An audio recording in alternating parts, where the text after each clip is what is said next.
क्या हाल है दोस्तों।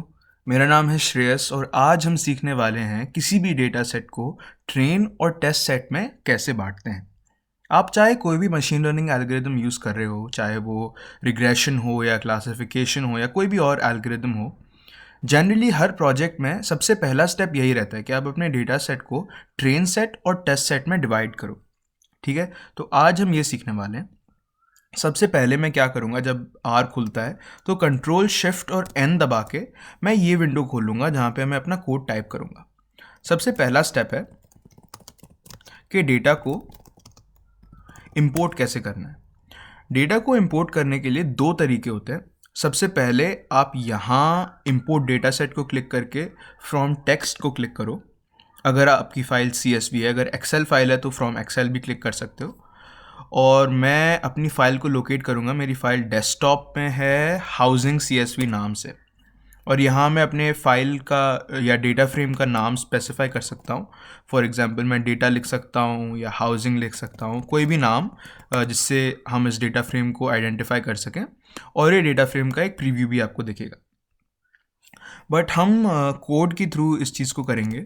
तो सबसे पहले हम डेटा टाइप करेंगे जो इस फाइल का नेम है, और उसके बाद लेस देन साइन और डैश, जिससे हम ये बेसिकली स्पेसिफाई करना चाह रहे हैं कि यहाँ आने आने वाला जो कोड है उस वो कोड इस डेटा इस नाम के अंदर बेसिकली हम भरने वाले हैं। ठीक है, तो बहुत सिंपल कोड है। read.csv टाइप करेंगे हम, और यहाँ पे कोट्स के अंदर फाइल पाथ को स्पेसिफाई करेंगे।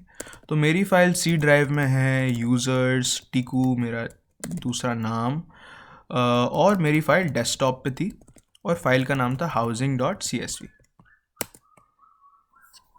तो हमारी फ़ाइल लोड हो गई है। हम यहाँ डेटा को क्लिक करेंगे तो हमें हमारी फ़ाइल का एक छोटा सा प्रीव्यू भी दिख सकता है। तो ये एक हाउसिंग डेटा सेट है जिसके अंदर 20,000 से ज़्यादा एंट्रीज़ हैं, और ये 1990 का डेटा सेट है। हर ऑब्जर्वेशन बेसिकली कैलिफोर्निया में एक ब्लॉक को रिप्रेजेंट करती है। तो फॉर एग्ज़ाम्पल ये जो ऑब्जर्वेशन है, इससे हमें पता चलता है कि इस पर्टिकुलर ब्लॉक में घरों की मीडियन एज है 41। इस ब्लॉक के अंदर टोटल नंबर ऑफ़ कमरे हैं 880, total bedrooms is 129 and so on. और हमारा जो मेन प्रिडिक्टिंग वेरिएबल है या टारगेट वेरिएबल है वो है मीडियन हाउस वैल्यू, कि अगर इस ब्लॉक में सारे घरों को बेचने की कोशिश की जाए तो कितने पैसे मिलेंगे। तो यहाँ पे $4.5 मिलियन की वैल्यू है, यहाँ पे 3.5 मिलियन एंड सो ऑन। ठीक है, बट अभी हमें इस डेटा में इस डेटा की ज़्यादा चिंता करने की कोई ज़रूरत नहीं है, क्योंकि अभी हम सिर्फ टेस्ट और ट्रेन में स्प्लिट कर रहे हैं। ठीक है, तो फाइनली मैं बहुत भूल गया, बट एनीवे अभी स्प्लिट करते हैं। Split data into test and training set. Generally क्या होता है कि आपका ट्रेनिंग सेट बड़ा होता है टेस्ट सेट से, क्योंकि आपको ज़्यादा डेटा चाहिए ट्रेनिंग करने के लिए, और टेस्टिंग के लिए आपको उतना डेटा जनरली नहीं चाहिए होता है। ठीक है, तो आप क्या करोगे, सबसे पहला स्टेप ये है सेट डॉट सीड, जिससे क्या होता है कि आपका जितना भी कोड है वो रिप्रोड्यूसिबल हो जाता है। अभी आपका कुछ आउटपुट आएगा, ज़रूरी नहीं है कि आप नेक्स्ट टाइम वही सेम कोड रन करो तो आपका वही आउटपुट आए, क्योंकि डेटा सेट अलग तरीके से स्प्लिट हो सकता है। डेटा सेट बेसिकली अलग अलग तरीके से स्प्लिट हो सकता है। तो सेट सीड लिखने से आपका डेटा सेट बस एक ही वे में स्प्लिट होगा और वो चीज़ सेव हो जाएगी। तो यहाँ पे हम कोई भी नंबर लिख सकते हैं, 1 2 3 4 फॉर एग्जाम्पल। ठीक है, और कंट्रोल एंटर दबाते जाओ। अभी दूसरा स्टेप ये है कि हम एक वेरिएबल क्रिएट करेंगे रोज़। रोज़ के अंदर क्या जाएगा, हम एक सैम्पल बनाएंगे। जितने भी हमारे रोज़ हैं डेटा में, उस चीज़ का एक सैम्पल बनेगा। ठीक है, तो हम रोज़ को अगर टाइप करें तो हमें जितने भी रोज़ हैं, यानी कि 20,000 कुछ जितने भी रोज़ हैं, वो सारी rose one after the other इस रोज़ डेटा में फिट हो जाएंगी। ठीक है, और इससे क्या करते हैं, इसका मतलब क्या है, ये हम क्यों कर रहे हैं, ये हम इसीलिए कर रहे हैं कि हम डेटा को शफल करने की कोशिश कर रहे हैं। क्योंकि अगर आप देखोगे तो डेटा का एक ऑर्डर है ना। और कभी कभी क्या होता है कि अगर आप डेटा सेट को स्प्लिट करो, फॉर एग्जांपल 80-20% या 50-50 70-30% जो भी आप परसेंटेज से स्प्लिट कर रहे हो, तो जनरली आप चाहते हो कि वो डेटा पहले से शफल्ड हो, ये ना कि कोई असेंडिंग या डिसेंडिंग ऑर्डर में सॉर्टेड हो, क्योंकि फिर आपका डेटा सेट थोड़ा बायस्ड हो जाएगा। तो इसलिए सबसे पहले हम डेटा को शफल करने की कोशिश करेंगे। ठीक है, तो हमने रोज़ में एक रैंडम नंबर नहीं, ये 20,640 नंबर ऑफ रोज़ को रैंडमली असाइन कर दिया है। ठीक है, अब हम डेटा को मॉडिफाई करेंगे ये टाइप करके। ठीक है, और अगर हम दोबारा डेटा को व्यू करें तो आप देखोगे कि वैल्यूज़ थोड़ी मतलब चेंज हो गई हैं। ठीक है, जनरली आप 1 2 3 4 से देख रहे थे, अभी क्या ये 7,000 कुछ, 8,000 कुछ, 7 8 9 फिर 600, तो ये बेसिकली शफल हो गया डेटा हमारा। ठीक है, और ये क्योंकि हमने डेटा में ही इस शफल को डाला है, तो यही डेटा फ्रेम हम आगे यूज़ करेंगे।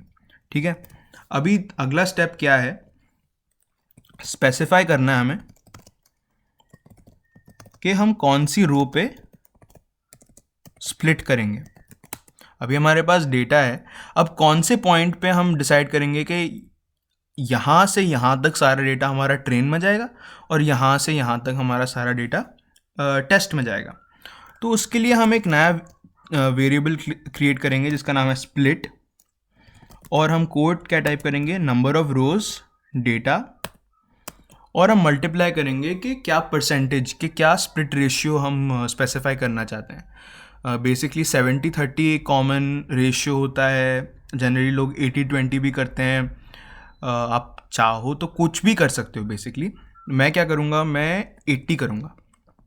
ठीक है, तो अभी हमने क्या किया, बेसिकली अभी अगर आप स्प्लिट को देखोगे तो एक नंबर स्पेसिफाई करेगा, यानी कि हमारे डेटा में जो 20,000 ऑब्जर्वेशंस हैं उसको हमने मल्टीप्लाई किया है 80% से।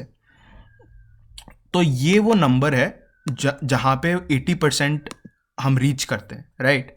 तो हम अभी बहुत इंट्यूटिव हो जाएगा आपके लिए समझना कि क्या करने वाले हैं हम। तो सबसे पहले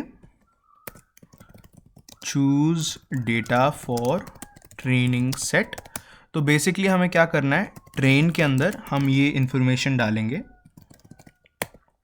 डेटा 1 to स्प्लिट। तो ये हम रोज स्पेसिफाई कर रहे हैं कि एक से लेकर ये स्प्लिट पॉइंट यानी कि 16,512, तो एक से लेकर 16,512 जितने भी डेटा पॉइंट्स हैं वो सारे ट्रेन में चले जाएंगे।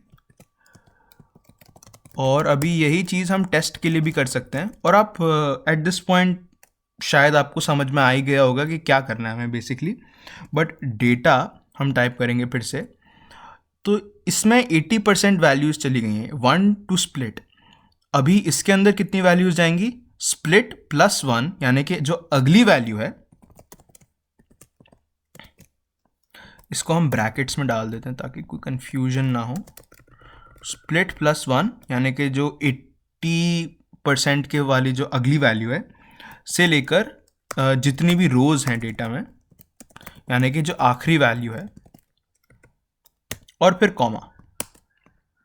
ठीक है, तो अभी अगर आप देखोगे यहाँ पे क्या आपके डेटा के अंदर 20,640 वैल्यूज़ थी, ट्रेनिंग सेट में 16,512 वैल्यूज़ हैं यानी कि 80% ऑफ 20,640, और टेस्ट सेट के अंदर 20% वैल्यूज़ आ गई हैं जो हैं 4,128। तो अब हम शुरुआत कर सकते हैं हमारी जितनी भी मशीन लर्निंग या डेटा साइंस, डेटा एनालिटिक्स करनी है हमें। पहले हम स्टार्ट कर सकते हैं ट्रेनिंग सेट से। तो ये हमारा हो गया पहला स्टेप कंप्लीट, और इसी के साथ मैं वीडियो को भी अभी बंद करूँगा। होपफुली आपको कुछ सीखने को मिला इससे, और होपफुली मेरा एक्सप्लेनेशन ठीक ठाक था। अगर आपके कोई भी एडिशनल सवाल हैं तो आप प्लीज़ कमेंट्स में उसको टाइप कर सकते हो, और मैं पूरी कोशिश करूँगा कि आपको और कैसे एक्सप्लेन कर सकता हूँ मैं। ठीक है, तो अभी मैं स्टॉप करता हूँ इस चीज़ को, and thank you very much.